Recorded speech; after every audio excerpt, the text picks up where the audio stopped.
Hai guys, kembali lagi bersama gua di Saka Hayang Review. By the way, apa kabar kalian semua? Mudah-mudahan baik-baik aja. Seperti yang telah Saka Hayang janjikan kepada kalian semua, bahwasanya kali ini Saka Hayang akan mereview sekaligus membahas sampai ke akar-akarnya film lanjutan dari franchise Prometheus. Film ini berjudul Alien Covenant.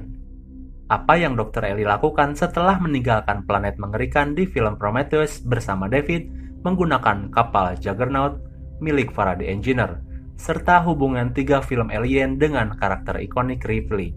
Karena bagi yang udah pernah nonton film Alien Covenant ini, kaya akan tanda tanya besar dan plot hole yang bisa kita isi dengan teori-teori kita, dan tentunya mengacu kepada data-data otentik di filmnya. Penasaran kan? Oke lah, daripada berlama-lama, mari kita langsung saja ke pembahasan kita, dan jangan lupa like dan subscribe jika kalian menyukai channel Saka Hayang.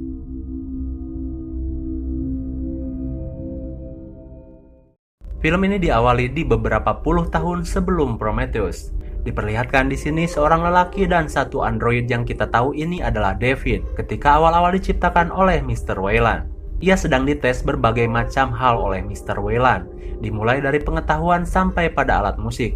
Di sini David dirancang untuk benar-benar mirip dengan manusia, sampai-sampai David bisa mengajukan pertanyaan, secara robot harusnya dirancang hanya untuk mematuhi, namun David dirancang lebih dari itu.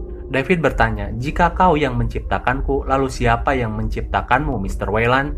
Aku bisa hidup abadi, namun kau sendiri tentunya akan mati." Namun pertanyaan itu tidak bisa dijawab oleh Mr. Weyland. Dan sepertinya motivasi ini yang menjadi awal dari ekspedisi Prometheus untuk mencari sang pencipta dari umat manusia. Sekali lagi gua tekankan, ini film ya, jangan baper. Lalu film Alien Covenant pun dimulai dengan diperlihatkan sebuah pesawat induk raksasa yang membawa 15 awak, 2000 koloni, dan 1140 embrio manusia. Tujuan mereka adalah sebuah planet bernama Origay 6, di mana di planet itu menunjang untuk kelangsungan hidup umat manusia. Ya istilahnya Exodus lah, dengan ketibaan 7 tahun 4 bulan lagi dari posisi mereka. Dan ini terjadi di tahun 2104, tepatnya 10 tahun sejak kejadian Prometheus. Semakin menarik. Lalu seperti biasa di dalam pesawat itu ada satu android yang mirip dengan David, yang seperti kalian tahu ia bertugas untuk mengontrol pesawat selagi para awak kapal tertidur di hypersleep chamber. Ia bernama Walter. Namun Walter ini berbeda, ia dirancang untuk patuh kepada manusia tanpa perasaan ingin tahu seperti David. Namun ketika Walter sedang memeriksa para awak dan embrio, terjadilah sebuah badai bintang yang mengakibatkan malfunction di pesawat tersebut dan hampir menjadikannya kecelakaan fatal. Lalu mau tidak mau seluruh awak yang sedang tertidur harus dibangunkan lebih awal. Dan naasnya sang kapten harus menjadi korban dengan terbakar hidup-hidup di dalam hypersleep yang error. Singkat cerita, keadaan sudah mulai terkendali. Namun ada sedikit kerusakan di pesawat tersebut yang harus segera diperbaiki. Kejadian kematian sang kapten membuat seorang wanita bernama Daniels pun mengalami kesedihan yang mendalam. Padahal ia memimpikan untuk membuat pondok-pondok kecil di pinggir danau bersama sang kapten. Ya, sang kapten itu adalah pacar dari Daniels. Kemudian, kepemimpinan harus diberikan kepada sang wakil kapten, ya di mana sepertinya ia terlihat tidak siap untuk bisa memimpin para awak. Lalu ia mengerahkan para awak untuk segera memperbaiki kerusakan dari luar pesawat. Namun para awak ingin bahwa kita untuk memakamkan sang kapten terlebih dahulu. Namun ditolak, karena katanya kita harus segera mengantisipasi di mana bisa saja badai susulan akan datang. Ya, kebijakan dari wakil kapten ini sangat keras. Tidak ada toleransi dan harus segera dilaksanakan. Namun sepertinya para awak masih bersikeras untuk bisa menghormati sang almarhum kapten, dan mereka pun tetap melakukan upacara pemakaman yang diselingi dengan abok anggur cap orang tua. Dan Daniels pun meluncurkan mayat almarhum kapten ke luar angkasa yang akan menjadikannya pocong luar angkasa di tempat itu. Kejadian tersebut dilihat oleh si kapten yang baru, dan ia pun semakin tidak yakin bahwa ia bisa dipatuhi oleh para awak. Namun istrinya menenangkannya bahwasanya jangan terlalu keras, kemanusiaan juga harus tetap diunggulkan. Emang si kapten baru ini agak baperan gitu guys. Dan perbaikan pun dimulai dengan memasang kembali layer pengisi energi. Dan untung saja berhasil sukses. seluruh sistem kembali menyala dan mereka pun akan bersiap kembali melanjutkan perjalanan. Namun si mekanik yang sedang berada di luar pesawat tersebut tiba-tiba menerima sebuah transmisi darurat yang masuk ke dalam sinyal bajunya. Entah dari mana sinyal itu. Lalu para awak pun mulai meneliti apa isi dari transmisi tersebut dan mengejutkan sekali. Isi dari transmisi itu berisikan rekaman hologram dari seorang manusia. Yaitu adalah transmisi dari Dr. Elizabeth Shaw, di mana satu-satunya yang selamat dari pesawat Prometheus. Dan anehnya, sinyal itu berasal dari sebuah planet yang tidak jauh dari posisi mereka, yang disinyalir planet itu memiliki lingkungan penunjang kehidupan seperti di bumi. Dengan kecepatan mereka sekarang hanya membutuhkan waktu 1 minggu saja untuk sampai ke tempat itu. Sang kapten baru pun mulai berpikir untuk mengecek ke planet itu yang jaraknya pun tidak jauh. Bahkan mereka tidak harus kembali ke dalam hypersleep chamber. Namun keputusan itu ditentang oleh Daniels selaku wakil kapten yang baru. Ia pun protes karena ini sangat beresiko dengan membawa 2000 koloni untuk memasuki planet yang hanya berdasarkan transmisi nyasar saja. Sedangkan planet Orieg 6 di mana tujuan mereka semula itu sudah diteliti hampir 10 tahun dan itu sudah sepadan dengan segalanya. Namun protes Daniel itu tidak didengar oleh sang kapten. Mereka pun pergi ke planet tersebut di mana planet itu sebenarnya adalah rumah dari para The Engineer, tujuan dari Dr. Elizabeth di penghujung film Prometheus. Wah, semakin menarik saja ya. Lanjut, sesampainya di sana para awak beserta Daniels dan juga sang kapten pergi mendarat dengan menggunakan pesawat muatan. Terlihat cuaca yang sangat mirip dengan bumi, daratan, lembah, dan danau yang luas bagaikan di surga baru yang tak terjamah. Mereka pun sampai dan mendarat dengan mulus di tepi danau. Sang kapten dengan senangnya ia memberitahu Daniels, "Kau lihat kan, tempat ini begitu layak untuk dihuni. Bahkan jika perlu kita menempatkan koloni di sini saja. Tidak usah jauh-jauh sampai ke Orieg 6. Dan kau bisa membuat kabin di pinggir danau seperti impianmu," teriak sang kapten. Namun firasat Daniels tidaklah baik tentang planet ini. Lalu mereka pun menjelajahi daratan itu dengan tujuan sinyal transmisi yang kian dekat dengan lokasi mereka. Istri dari kapten pun memilih untuk stay di tengah perjalanan dengan ditemani seorang krunya guna meneliti kadar air dan tanah di tempat itu. Dan sisanya melanjutkan perjalanan. Istri dari sang kapten pun mulai meneliti dan tiba-tiba seorang krunya tidak kuat untuk mengudud. Jadi ia minta izin sebentar buat ngudud. Namun hal buruk pun terjadi. Ia seperti menginjak tanaman yang melepaskan spora hitam yang banyak dan masuk ke dalam telinganya, yang akan membuat keadaan menjadi neraka. Di sisi lain, kawanan pencari sinyal pun sudah sampai di sumber transmisi tersebut. Terlihat kapal Juggernaut milik para The Engineer yang kita tahu dulu dipakai Dr. Ellie dan David untuk pergi ke tempat ini. Mereka pun memasukinya dan melihat ada baju luar angkasa yang dulu dipakai oleh Dr. Ellie. Kemudian Daniels menemukan kalung bernama Dr. Ellie. Sebenarnya apa yang sudah terjadi kepada mereka? Singkat cerita, satu kru yang sudah menghirup spora hitam itu mulai menunjukkan gejala yang aneh. Ia seperti kelelahan dan sakit. Istri sang kapten pun mulai menelpon untuk mereka semua cepat-cepat naik ke pesawat. Namun keadaan semakin memburuk. Infeksi itu sudah semakin parah. Dan ketika sampai di pesawat, kru tersebut pun dikarantina. Namun yang terjadi adalah muncul makhluk mengerikan dari dalam tubuh kru tersebut. Mirip dengan xenomorph, namun itu bukan. Masih belum sempurna. Di tengah kepanikan situasi tersebut, si istri dari kapten pun terbunuh oleh makhluk tersebut. Dan satu kru yang berada di pesawat itu pun mulai panik dengan menembaki makhluk itu, namun meleset. Dan mengenai bagian mesin yang menciptakan ledakan di pesawat itu. Dan mereka pun mati seketika di dalam pesawat tersebut. Para kru yang lain pun kaget melihat hal tersebut dan tiba-tiba satu anggotanya pun mulai mengalami gejala yang sama dengan mengeluarkan bayi alien dari mulutnya.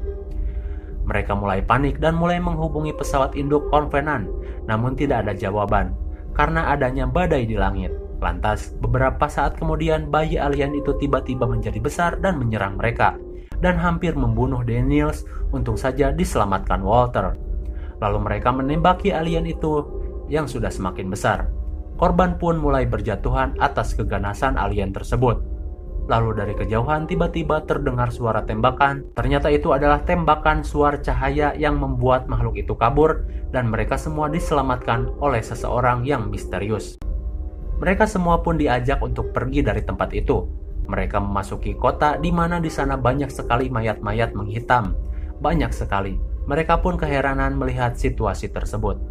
Lalu mereka pun masuk ke dalam bangunan besar yang berada di tempat tersebut dan mereka pun bisa selamat. Ternyata yang menyelamatkan mereka semua itu adalah David, robot android Prometheus yang bersama dengan Dr. Ellie. Ia pun menjelaskan bahwasanya kami berdua sampai di tempat ini dengan menggunakan pesawat Juggernaut milik The Engineers. Dan saat mendarat kami tidak sengaja melepaskan kuman spora di langit yang menyebabkan semua orang di tempat ini mati. Kuman itu membuat seluruh makhluk berdaging terinfeksi dan mengeluarkan makhluk aneh dari tubuhnya. Kemudian setelah itu kapalnya kehilangan kendali dan menabrak gunung di tempat yang tadi dan Dr. Ellie pun tewas di sana. Itulah sekilas penjelasan David yang dirasa agak sedikit aneh. Kemudian para kru pun berusaha menghubungi kembali Covenant, namun hasilnya nihil karena adanya badai. Walter yang ditugaskan untuk mengorek informasi dari David pun kemudian menghampiri David yang tengah memotong rambutnya. Sampai-sampai kita tidak tahu mana David dan mana Walter. Lalu Walter melihat ke sekitar, banyak sekali sket-sket eksperimen milik David. Dan di sini terjadi adegan di mana David mengajari Walter bermain suling. Tidak terlalu penting di sini. Hanya di sini ini kita diberitahu bahwa David dan Walter sangat berbeda. Jika David kini lebih mirip dengan manusia yang memiliki rasa, keinginan emosi dan obsesi, namun Walter hanya dirancang untuk loyalty saja. Kemudian David mulai menceritakan pengalaman mendaratnya di tempat ini. Lalu scene beralih. Terlihat di beberapa tahun yang lalu ketika David mendarat di tempat ini, di mana kapalnya yang memakai kapal engineer pun disambut meriah oleh para warga di planet ini atas kedatangan pesawat itu. Namun yang terjadi adalah David melepaskan semua cairan hitam yang berada di kapal itu dan bercampur dengan udara yang berubah menjadi spora-spora hitam yang menghujani semua warga di planet itu. Seketika mereka mati menghitam dan memunculkan makhluk-makhluk mengerikan dari dalam tubuh mereka. Di sini terjadi pertanyaan kenapa David melakukan hal itu, namun jawabannya tidak disebutkan di sini. Kembali ke filmnya, lantas David memperlihatkan makam dari Dr. Ellie dan menyimpan bunga di makam tersebut.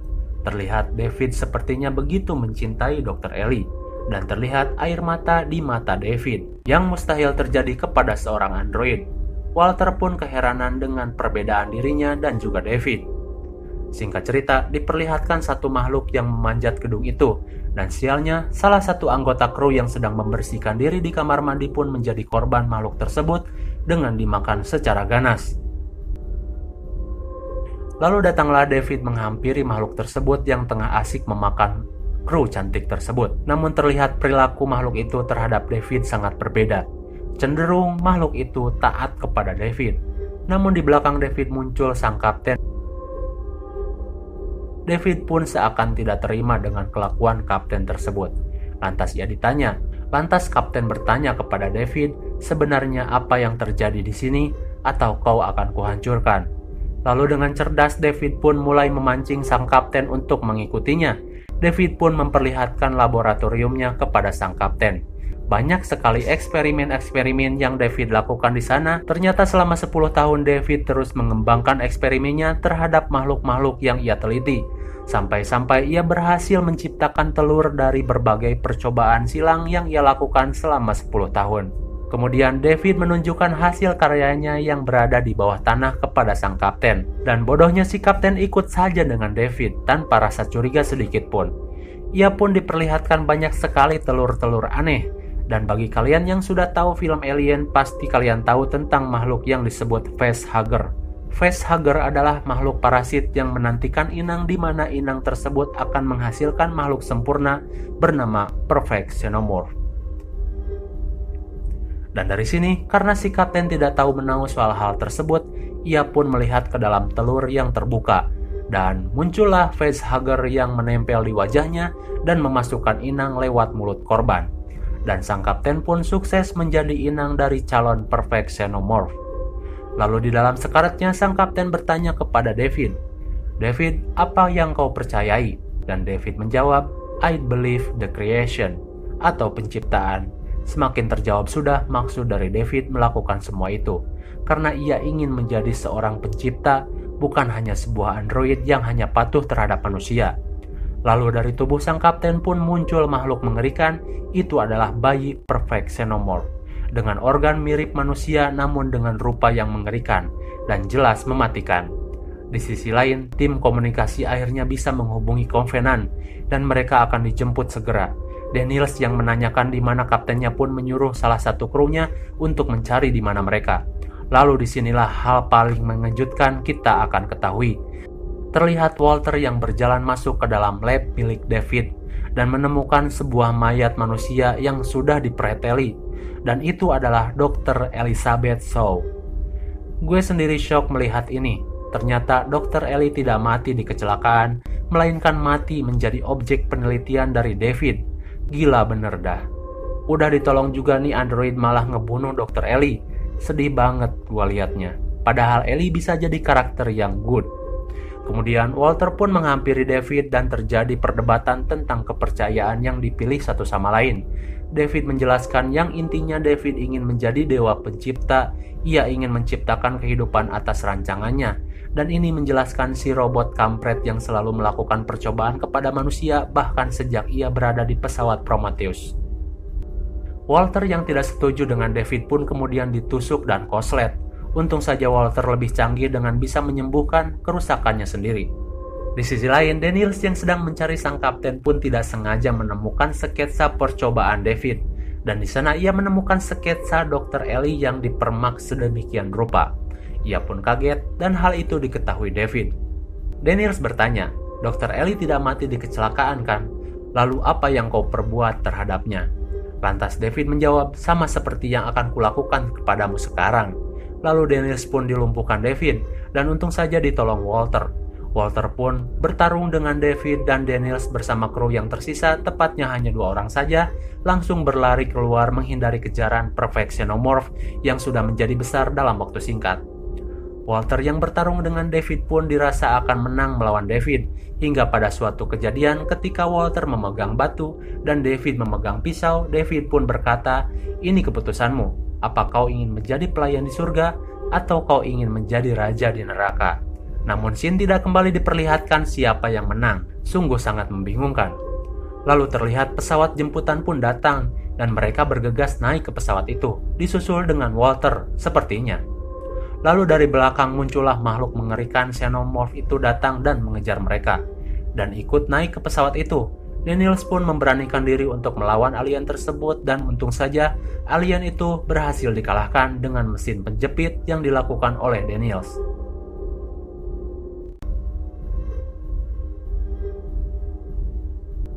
Kok mudah banget dikalahkan? Ya ini kan si xenomorphnya masih bocil remaja, belum dewasa, jadi masih bego. Bego pun masih ngeri apalagi kalau udah pinter kayak di film franchise Alien. Setelah berhasil membunuh alien itu, mereka pun kembali ke pesawat Covenant dengan satu anggotanya yang terluka. Ia pun dirawat di ruang medis. Dan otomatis kini Daniels menjadi kapten berikutnya karena Kapten Oram sudah mati. Lalu mimpi buruk pun ternyata belum berakhir.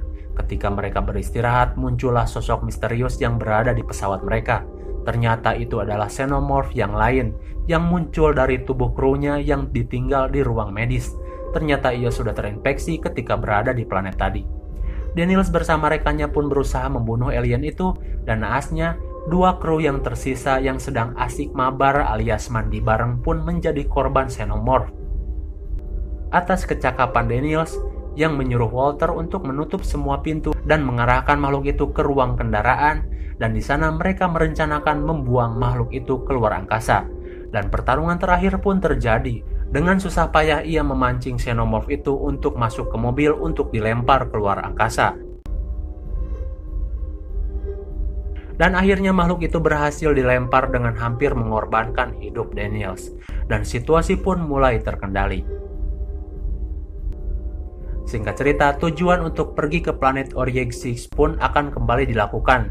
Temannya sudah masuk ke hypersleep duluan. Tinggal si Kapten Daniels. Ia pun berterima kasih kepada Walter dan ia pun masuk ke dalam chamber. Namun ketika ia sudah masuk di dalam, ia pun bertanya kepada Walter, "Apakah kau mau membantuku membuat kabin di pinggir danau?"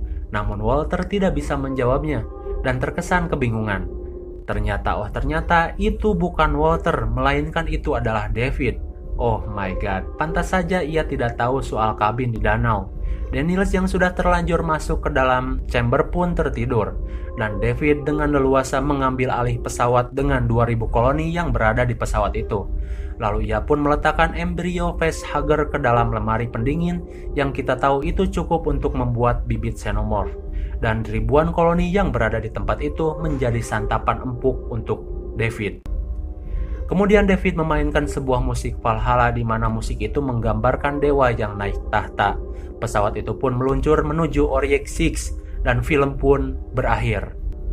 Wah, sungguh film yang menyisakan berbagai macam pertanyaan ya. Oke lah, video penjelasannya akan gua upload secara terpisah biar lebih leluasa jelasinya. Makanya jangan lupa like, share, dan subscribe supaya kalian tidak ketinggalan video-video menarik dari Sekayang yang selalu diupload di jam-jam yang tak pernah kalian duga. Tenang, gak akan lama kok. Thanks for watching and see you on next video. Bye-bye.